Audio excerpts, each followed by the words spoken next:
ជំរាបសួរលោកគ្រូនិងសួស្តីមិត្តភក្តិទាំងអស់គ្នាថ្ងៃនេះខ្ញុំមកនិយាយអំពីការប្រើប្រាស់ product management ចឹងផ្ទាំង product management ហ្នឹងគឺយើងប្រើសម្រាប់បង្កើតនិងទុកដាក់បញ្ជីទំនិញចឹងនៅកន្លែង create product នេះគឺយើងត្រូវបញ្ចូល product ចឹងជាដំបូងគឺខ្ញុំត្រូវបញ្ចូល product ឈ្មោះ laptop មួយ cost price នេះគឺជាតម្លៃតែងចូលតែង50លក់វិញ100ចំណុចឯ product image នេះគឺយើងត្រូវទៅ copy image address មក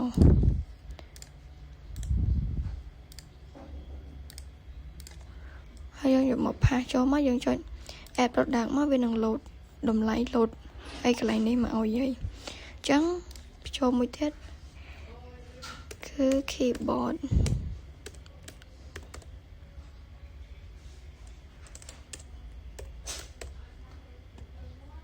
តម្លៃតែងចូលគឺ30លក់វិញ60ហើយកន្លែង product image នេះគឺយើងទៅ copy image address ដូចគ្នាហើយយើងចុច add product មកវានឹង load នៅចូលនៅផ្ទាំង product detail នេះមកឲ្យតែមួយទៀតគឺមក load 10តែងចូល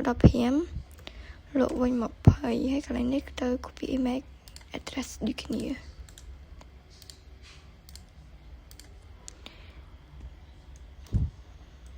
ហើយយើងផាសវាចូលមក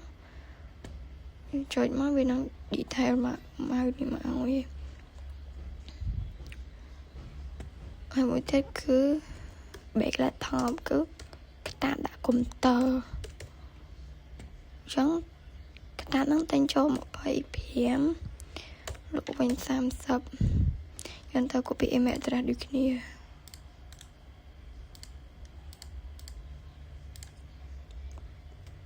មកផាសមកហើយបើយើងឧទាហរណ៍ថាយើងដាក់លេខខដាក់អីចឹងយើងអាចចុច clear ទៅយើងអាចបញ្ចូលសាមីវិញបាន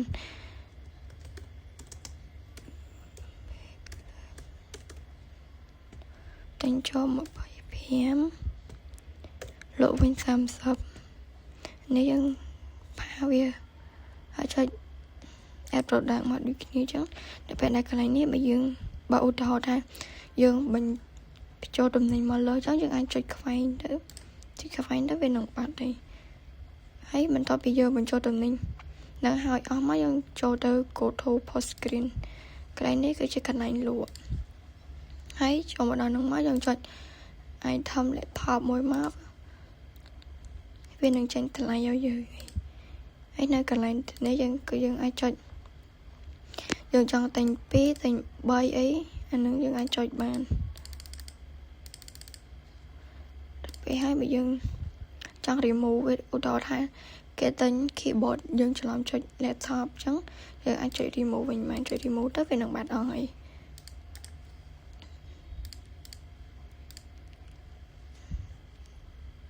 នៅកន្លែង laptop នេះយើងក៏អាចចុចនៅលើនឹង2ដងបានដូចគ្នាយើងចុចទិញ laptop 2 keyboard 1អីចឹងបើយើងចង់ cancel ក៏យើងចុច cancel មកវានឹងលុបអស់អញ្ចឹងយើងនៅទិញសាមី laptop នេះមួយនៅពេលណាកន្លែងនេះគឺជា